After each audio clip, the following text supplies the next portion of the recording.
And you know what she said after that? Oh, my gosh. Oh, not again. I knew she'd do it. I cannot believe the audacity. I mean, really, how dare she? Everyone, I'm not shocked at all. I know. You know, we're going to be talking about office gossip, and I just couldn't resist having some juicy gossip. And my gosh, you really should see what she said, or hear it, I should say.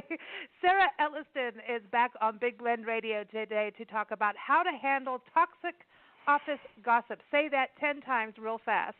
Sarah is the author of the book Lessons from a Difficult Person, How to Deal with People Like Us. Of course, it's on Amazon, but you can go to her website to go get it as well. Go to sarahelliston.com. Sarah is a faculty member of the William Glasser Institute. She's a workshop leader and trainer who's also certified in values realization, parent effectiveness training, and reality therapy. And she's also one of our Big Blend experts. You can see her in our expert department. If you go to blendradioandtv.com, you can listen to her interviews and read her articles, which are also featured in Big Blend Radio and TV magazine. So welcome back to the show. How are you, Sarah? I'm fine. Thanks for inviting me back. I love coming and talking to you guys. It's always fun, and talking about office gossip. I mean, that's something that It happens, even with people that may not be in an office environment. People gossip through email and all kinds. I mean, it's like if they gossip on social media. Just saying. Well, sure. When I was thinking about it before I came on, that on my television stations, there's one where they do the news like at 10 o'clock. And it goes from 10 to 10:30, and everyone else does it at 11. And so on this particular channel, from 10:30 to 11:30, they do something called, I think it's called Mail, M-A-I-L, or something Mail, and it's gossip. It's who did what to whom, and of stars or politicians, mostly stars, or people that they think are important in their clothes, and wasn't that awful? And have you ever seen anyone in that kind of a dress before? I was realizing, I will go to it when there's an advertisement during the news. I'll go over and say, I wonder what they're talking about. But I'm a little bit appalled that I even do that because it's just gossip. It's like it's not anybody's business.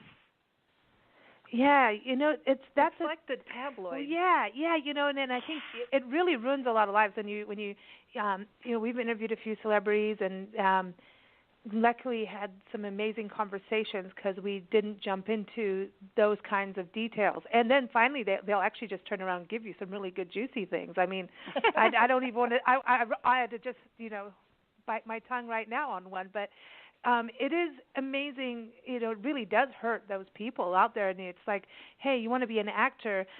It shouldn't be that, hey, if you're an actor, now you're going to be the tabloids, and people are going to say, like, how much weight you've put on or not, or, comment on your child's name. It just becomes this whole thing, and I think it's sad, but you're in that spotlight, but what if, if you have a talent for that, it's kind of that weird thing. But you wrote a great article, and everyone, it's going to be in the March-April issue of Big Blend Radio and TV magazine, and it's up on blendradioandtv.com now. And you talk about office gossip. I mean, I think everyone has done it at some point in their life. But it's like, do you have permission to share the gossip, to tell that story? You talk about that permission. Tell us a little bit more behind that. Well, someone said that to me once when I was beginning to gossip about something, and this is a man I've worked with for many years. I consider him a mentor and a friend, and he was so gentle. He turned and he said, Sarah, did she give you permission to tell that story? And I said, I don't know. Gee, I was completely dumbfounded. I said, probably not.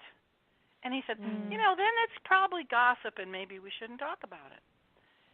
But he wasn't being harsh or critical. I mean, I think people are uncomfortable asking that question, and he's very gentle. I remember once saying to him, I'm correcting his pronunciation, and he said, oh, well, I was taught to do it this way. But he never confronts. He's never saying you're wrong. So I think it's possible to ask that question, to say, did someone give you permission to talk about that? I've always operated with the concept of confidentiality because I was being trained in parent effectiveness training and then in reality therapy, and what people tell you in a workshop or a counseling environment is just for that moment, okay? And so it's not something that you bring up to them later. You don't say, by the way, you were doing this morning in this work, you were talking about this and what happened to you or your family when you were a child. You're not allowed to do that. You can't bring it up afterwards. And so I kind of got used to not remembering all the stuff about the other person unless they brought it up to me afterwards. Does that make sense? Yeah, yeah. So when I found myself, I taught school for 10 years, and of course, in schools there's all kinds of gossip, and I was very difficult. Probably, I was probably very abrasive about. Don't tell me how that student was in your classroom last year. They're starting off as an A student in my classroom. You know, I was one of those teachers. I did not want to look at their records, and if someone wasn't doing well after a week of school, I would sit down and say, how can I help you? Not go into the faculty room and say, what's the story on this kid? You know, which is kind of what teachers do, and it's just tempting because if you're their teacher and you don't know what to do with them, and then someone says, oh, that kid's never going to make it, you know, that was always a challenge for me to say, well, it's going to make it in my class. Because I'm just so, whatever the word is, someone says you can't do it, I always want to do it. So when I got into an office environment and discovered the way people gossiped there, I was quite taken aback because it was a little different. I mean, they were gossiping about each other. I'm sure they gossiped about me because I was difficult. And so I think probably it was like, oh, that's Sam Elliston. Who wants to work with her? All my customers were outside of the organization, and I'm. By the way, I'm not laughing at someone gossiping about you. I just thought you did a really good, good character there. Yeah, good character. Well, just gossip about it. I know of one woman who said to her boss, "I will not work with that woman." And she just flat out. I heard about it, a year or two later, and I remember wondering why. So it took me a long time to realize that I really, people didn't like my style particularly. But as a teacher and a trainer, which was most of my work outside the building, plus coordinating a volunteer program outside the building, I did fine. It was the within the organization at home base that I had difficulty with relationships. And I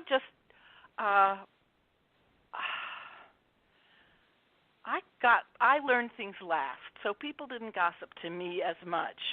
But I have seen the destruction of an organization. I worked in a church, and I worked for a cable company, and I watched the gossip in those organizations, and it was pretty treacherous, It's kind of like high school, with the cliques. Right. And certain people had to go and break together with each other, and they get in a little coffee room, and there'll be 3 or 4 of them that group together and whisper and do all sorts of stuff. And, and it's kind of like those knowing looks, that they give each other. If you walk in, everybody shuts up. Not that this ever happened to me. And then they all they roll their eyeballs, that kind of thing. Well, my thing is I want to tell them to shut up, but that's not productive either. But it's really no, it isn't. I think it isn't. It's a form of I bullying. think I'm more apt to have walked in and have everyone get quiet than be in the group that was gossiping. I'm not saying I'm free of gossip at all. Excuse me. I think among my close friends, who probably I wasn't working with. I saw them outside of work.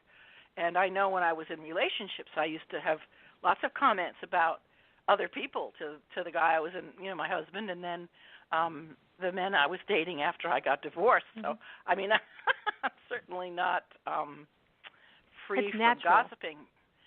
Yeah, but Well, at work, it ruins like productivity. You talked about that in your article. I mean, it really, number one, the morale goes down, so you don't feel like a team because, like you're saying, Nancy, it is a form of bullying in some ways. It is. It is, and it can go far with that. And then at the same time, it just you're not getting your work done. And to me, what do you do? Because like there's that side of me that just wants to turn around, and you could walk into the break room and, you know, if people are being nasty about someone, especially if you care about that person or it's a close colleague, there's that side of you that just wants to turn around and, tell them, what I really think. And that's not productive or good. So what would you do in that situation? So the situation is that I walk into the break room and I know they're gossiping about a friend of mine, and I think they're being unkind. Yeah. I think I would start by saying, "Are you talking about Susie, and did she give you permission to talk about her?" And if they sort of look at me like, "What are you talking about?" Yeah. I say, I think gossip is unkind. Yeah. That's one of the things I would say. I also say in my article, be nice. It's catching. So if I walked in and I knew they were talking about Susie, I might say, "Hey, can I sit down? I've got a question," and totally change the subject. I've got this project I'm working on. What do you think about blah, blah, blah, blah? And just get them talking about something else. If there were enough people around so that it wasn't going to – if I went in and it was just the gossipers and I knew they were doing it a lot, I might sit down and say, "Hey, is this fair?" But if there were, 4 or 5 tables and then I wouldn't – we couldn't really have a private conversation. So I just say, "I need your help." And ask them some questions to get them thinking about something else. I think venting is something that happens a lot, and sometimes it can take a bad turn. Maybe something happened and a person is venting that the way it turned out because of this other person isn't how they wanted it to turn out, so they're venting while they're gossiping. And then there's just the I have a really good story to tell you about somebody. Yeah, exactly. It's like what happened on, it's the water cooler. It's like if TV isn't good that night, let's do that. Well, what about in the management role too? As a leader, is that something that when you bring somebody in? I mean, does HR even get involved in this? It's been a long time since I've been in like a complete office scenario, but. Should there be something where we do not tolerate gossip? It should be in the handbook. No gossiping. Stop it. Right. But as a man, sometimes I think people in HR are just as subject to doing it because they know all the secrets and they can't talk to anybody else about them. So no. I'm not putting people down in HR. They have a terribly tough job. But as a manager or a supervisor, it is definitely the role of that individual to say, or if, say, I was the manager of this rep, my role would be to say, we have a zero tolerance for gossip here. We don't talk about each other in a negative way. And so if I bumped into that, now if someone has a complaint, come into my office or let's find a private spot and you can tell me your complaint. That's different from making sort of snide comments about somebody who isn't there, like in a staff meeting. We had a staff person that I had to work with for about 3 years that I just never could figure out. Our brains were never on the same wavelength, and I wasn't ever sure she really understood what her job was, and they kept asking me to work with her because I guess I don't know why. I think they thought maybe I could help her, and I went to my boss often and said, I don't understand this, and I can remember talking to my husband about her, but I didn't really talk to anyone else. But it was very tempting. She would come in having done something that she thought was spectacular over the weekend, and I thought, what's so And then the other one of the things I remember, we had a conversation. Her husband wouldn't let them have a fire in a fireplace because it has to be completely burned out before you can go to bed. And they both had to go to work the next day. And I said, well, you just pull the glass thing across, the cover. and then you can do anything. You can walk out of the house. The house is not going to burn down as long as you've got it covered. Well, oh no. And I remember just biting my tongue not to turn to a colleague in another time. Do you believe what she said? How stupid? That's the kind of thing I wanted to say. I really had to bite my tongue on that. And you can tell I still feel like what a weird person she was. So I completely understand now. Luckily, I wasn't the supervisor there, but I did go to my supervisor and say, I really have trouble working with her. And my supervisor was great. She never said, so do I. She said, I hear you. What do you think you can do about it? And so that's part of the supervisor's role, is to say, we don't gossip if it's happening, and come to me with your complaints. And then when someone comes to you, it's really important to just listen. And I'm coming to this more and more. I wish I had written more about this in my book, that when someone comes to you to vent or complain or just needs to talk, and there's a problem, we don't have to solve it right away. We need to listen exactly to what they're saying and not try to think of the next thing we're going to say. Not go, okay, I can't say this, but I could say this. Just listen and let them vent. And really, unless they ask you a question, you don't have to say a word. This is a process called literal listening that Byron Katie, who has written numerous books, one of the most well-known is Loving What Is, and she teaches a process called the work. And one of the things that she really encourages people to do is literally listen and don't say a word unless they ask you a question, because they're really not interested in your opinion. They just want to talk. And it's very difficult. It's not an easy process. But right. You know what? That's how you start building a relationship. That's how you are perceived as someone who is approachable. And of course, as a manager, you want that to be the way that to have that kind of a relationship. So I have some stuff in the article about don't think about what you're going to say, just listen. And I wanted to make sure I mentioned it because it takes practice. I have a friend who does this. And I'll be jabbering, we'll go for coffee or go out for dinner, and I'll be talking along, and I'll turn to her and say, well, didn't you have anything you wanted to say tonight? She said, oh, sure. I said, well, it's your turn to talk, kind of, because unless I asked her a question, like, what do you think, she was just going to listen to me. And I love it. I mean, it's a very comfortable place because I know she's not trying to tell her story until I ask her to. Does that make sense? Right. Anyway, I think so. And the listening part is important because you're at least building a relationship where, okay, this is obviously if you need to be heard, it's something that's important to you. And it's something like Nancy and I, just even with what we do, and we're always on, especially if she's in her geek land, there's the interrupting, like, I need to talk. Well, you can't, if you want me to hear you, can you just wait? Like, your brain has to be there. You can't just barge in and start, unless it's really like, urgent. It's urgent. Like my computer's gone down the toilet, but yes. Thank you to certain companies. But anyway, I won't go there. Behave myself. But don't even start me. But there's an emergency and then there's a non-emergency, and I think that the listening thing is really about saying, oh, I'm here to listen now, and, that's a two-sided thing. And I like what you're talking about because I think in an office environment, if people know, hey, she'll listen to you, but it's got to be about credible stuff. It's not the drama. It's not the gossip thing. It's not just to be school kids, in the schoolyard. Well, I can remember a volunteer coming to me. I was coordinating volunteers for a good deal of the time that I worked in this particular job. Actually, for the last 30 years, that's pretty much what I've done is worked with volunteers.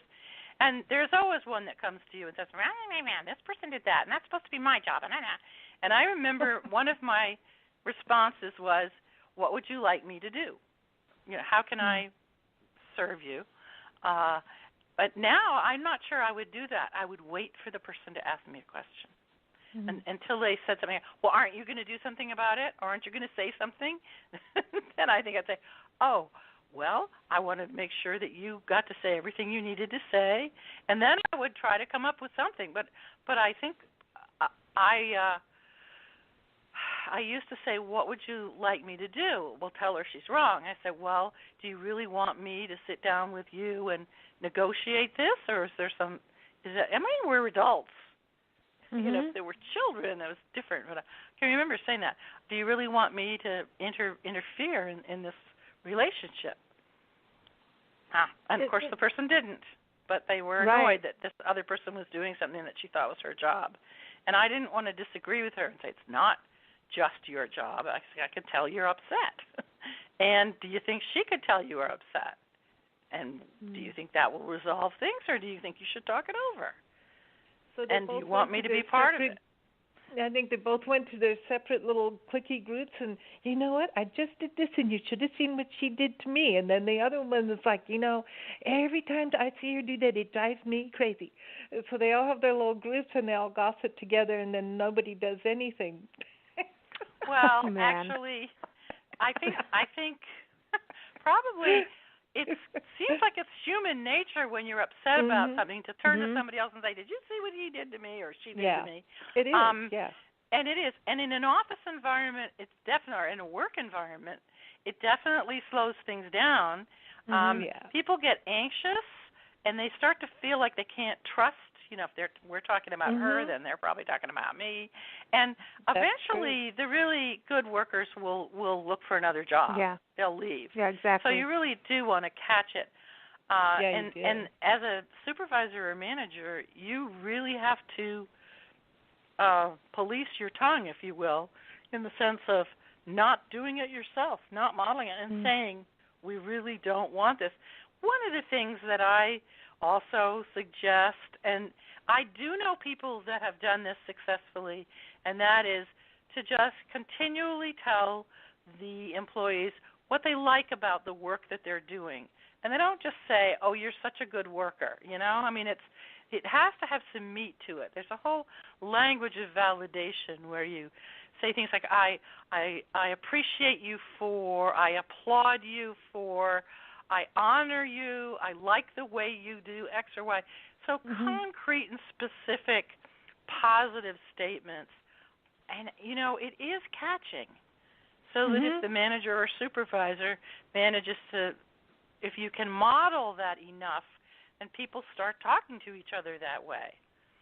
And if there are conflicts, as there, I think with volunteers, there's always little conflicts, like, well, how come she got that one and I got this one? And well, I said I would come for 2 hours, and now you're telling me it's 3, and I don't want to stay for 3, and of course I'm a volunteer, so I can go home, and that kind of thing. It's sort of like, wow, that's the person that needs to be listened to.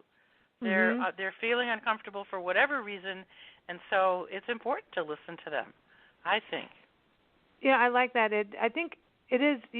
You have to walk your talk at the end of the day, Definitely. I know you're familiar with the 8 Keys of Excellence, and speak with good purpose is a main one. We actually it was posted up on their Facebook page today. I was thinking of you. I was like, well, that's good timing. Yeah, and, it is. I know who posted it. No, but anyway, it's good timing. But the quotes and everything, it really, when you look at speak with good purpose, speak honestly and kindly, it doesn't mean you can't address a situation.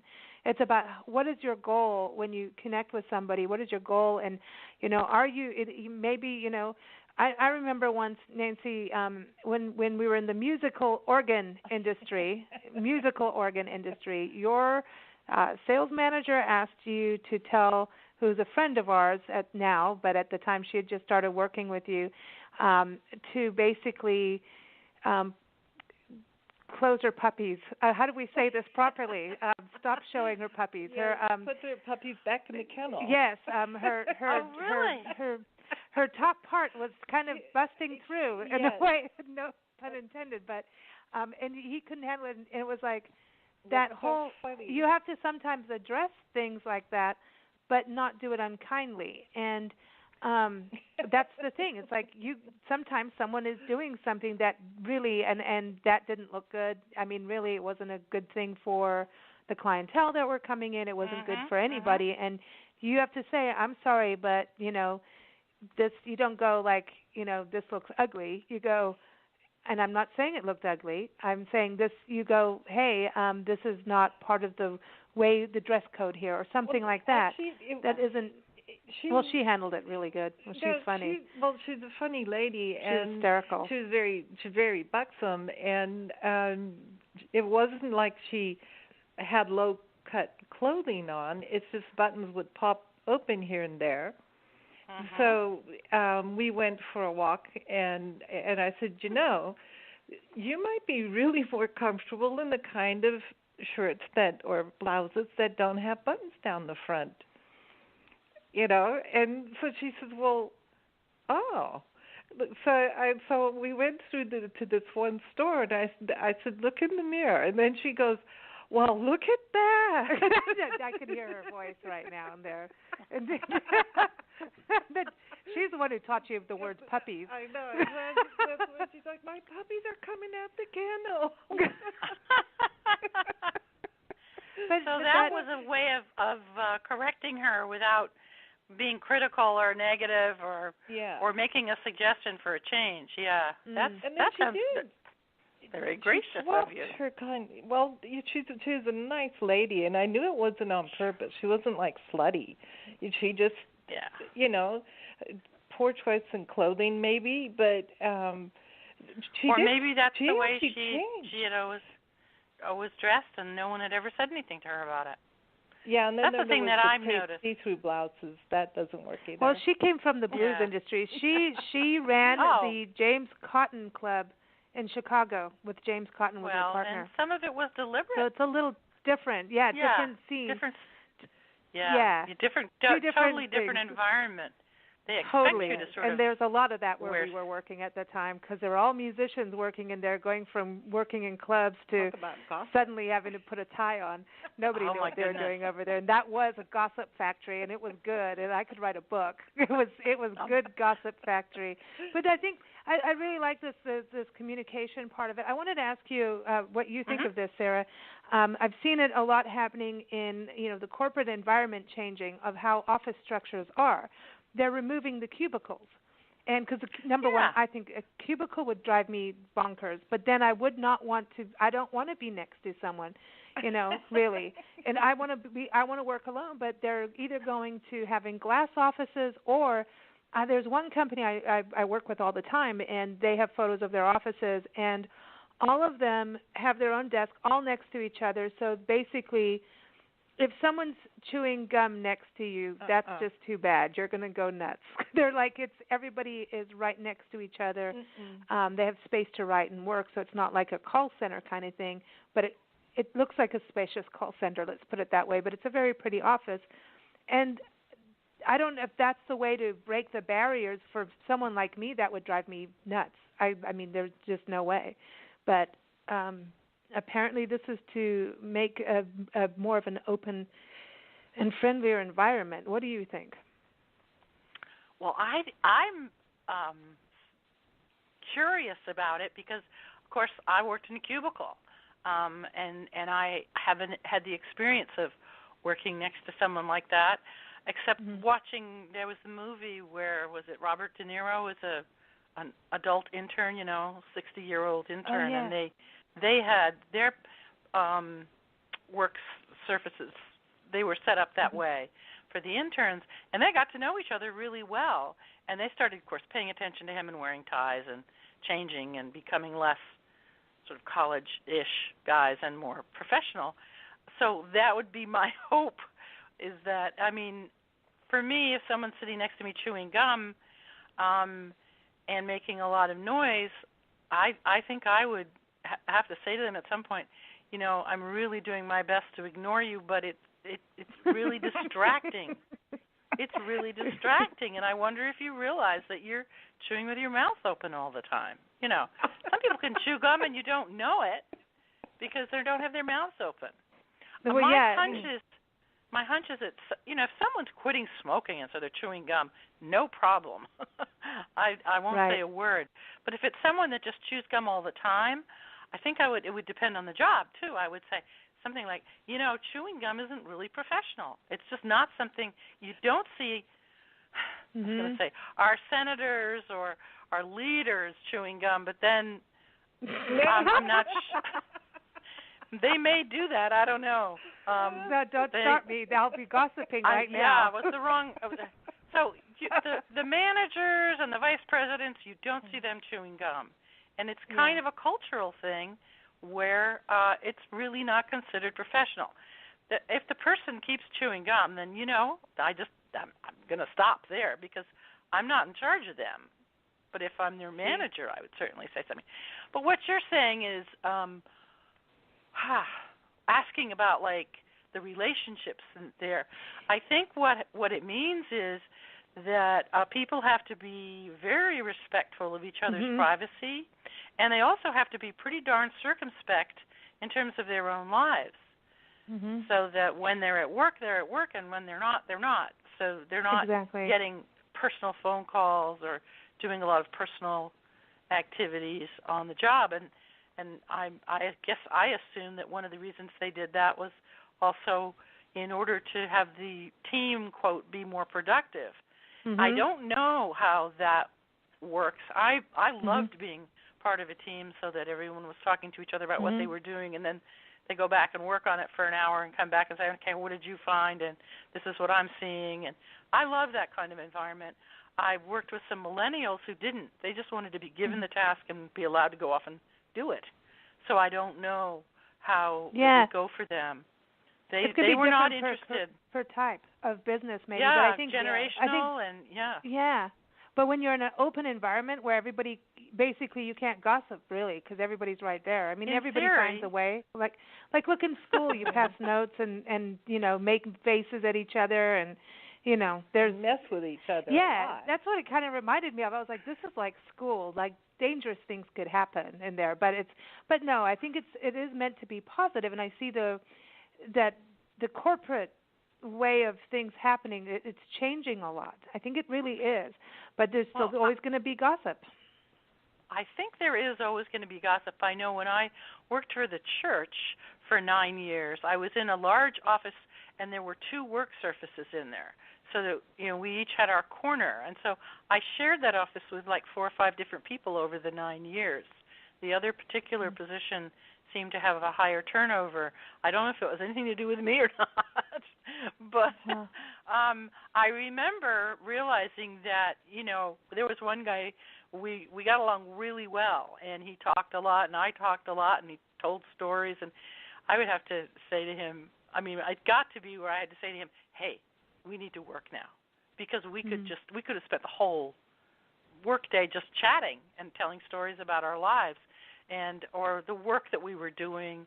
I don't think we did gossiping as much, but it was very possible to be distracted, and that's more where my head goes with these open work areas, is you overhear somebody's conversation and I just find it intriguing. But I always liked working with the teams. The other thing about where a place we haven't talked about as much in gossip is when there's a change going on, when the organization's reorganizing, or there's going to be cutbacks. You've been told that out of the 300 employees, 70 of you are going to lose your jobs. Everybody goes bonkers. It's terrible. There's incredible anxiety that's created, and the work really suffers. And I think that's a real opportunity for gossip, for people to be gossiping, complaining. Or if the boss was doing something naughty that they shouldn't have, what I mean? Management bears some responsibility. If you're going to have to make cuts and someone's going to lose a job, I don't think you should announce any of it until you've talked to the people that are going to lose a job. Yeah. I agree, but sometimes it doesn't happen that way. No, I know, and they just and sometimes you hear, like if you're in one of these great big corporations, you might hear it on the news. Oh, we're closing, 15, 25 stores. But Buy Sam's Club. And, Yeah. Toys R Us. And then you hear it on the news, and you may work there, and maybe your job's safe, maybe it is, and you don't know. But that's a really poor way for management to handle things, I think. Mm-hmm. I agree. Yeah. I agree. Now, what I experienced was reorganization, and people were terrified they were going to lose their jobs, and we didn't lose our jobs. Our jobs changed a lot, but I was really lucky because the woman that I worked for, at the time, the first time it happened, when I noticed people were bonkers, and I remember going to her and saying, what is it that I don't know about this reorganization? Everybody's so nervous and upset. And she said, they're just the unknown. It's just the unknown. See, that's not good. That's not good management, honestly, because if everybody's then the productivity goes down, right? And people will start looking for a job. That's the first thing I would do. If there's even a whiff of it, I'm not. I'm out. Well, I did. I asked her that. Should I be worried about my job? She said, no, don't be worried about your job. You may have some new responsibilities, and as it turned out, we all ended up with new responsibilities. Oh, well, yeah. We were put into a division with people we hadn't ever worked with before. It was really kind of fun in the long run, but there were some who were really quite worried. Now, my supervisor, as I said, kind of smooth the waters, if you will, if that's the right metaphor. She explained what was going to happen. That from what she could see, none of us our jobs were threatened. And so I just sort of watched everybody else going crazy in the other divisions, in the other parts of the organization. But as a manager, supervisor, if you know what's going to happen, definitely, if someone's going to lose their position based on something and you know about it ahead of time, it's only fair to tell them. They did that with a couple of people later on. I remember somebody telling me that they were going to lose their job and their job was changing. I said, what's happening? I said, well, this position's going to be eliminated in 3 months, so I have 3 months to find another job, and I can stay working here, have the environment and the equipment and the technology and the contacts, but I'm mostly going to be looking for work for a different job. And I thought, well, that was nice. So that would be the perfect way to do it if you can. Right, that's a better way to go. Sarah, good stuff, good information. Now I've got a special song for you today. Because I couldn't help but play this. I heard it on the grapevine? No, it's called Ain't Nobody's Business. Well, I was going to say it didn't seem to come up, but one of the things that I had noted before I got on the call here was when someone's gossiping about me, I have to remember that what you think of me is really none of my business. It's because it's your belief and your reaction. So I like the choice of song. Yeah, I got it from reading your article, and it's one of my favorite blues songs in the world. But this version is from Elliston, August. Incredible singer-songwriter. It's off of her latest album, Holy Water. But everybody, go get Sarah's book, and I know you touch on this in your book too. So everyone, it's called Lessons from a Difficult Person: How to Deal with People Like Us, and it's a fun read. And as you're reading it, you're like, oh, that was me. Oh, and it's still me. Okay, but there's things to do in there, and it's a good book, so go get it on Amazon, all those great places. Definitely go to SarahElliston.com. She's got a great blog there, too, so you get extra information. And you can read her article on Office Gossip. It'll be in the March-April issue of Big Blend Radio and TV magazine, but if you want it now, you can go to blendradioandtv.com. Sarah's in our expert department, and you'll see her in our business section and quality of life departments as well. But thank you so much, Sarah. Good conversation. And we didn't say anything nasty about anybody. We were good gossipers today. Yes, we did a good job. Awesome. Maybe next time. Yeah, I know. Looking forward to next time, everyone. Here it is. Ain't Nobody's Business. And this is what I think. I think if someone's gossiping, just start singing the song to them. That's what there you go. That's a good idea. Yeah, that's the way to take care of it. All right. Take care, Sarah. Thank you. You too. Bye-bye. Bye-bye. Bye. If I should take a notion to dime into the ocean. Ain't nobody's business if I do.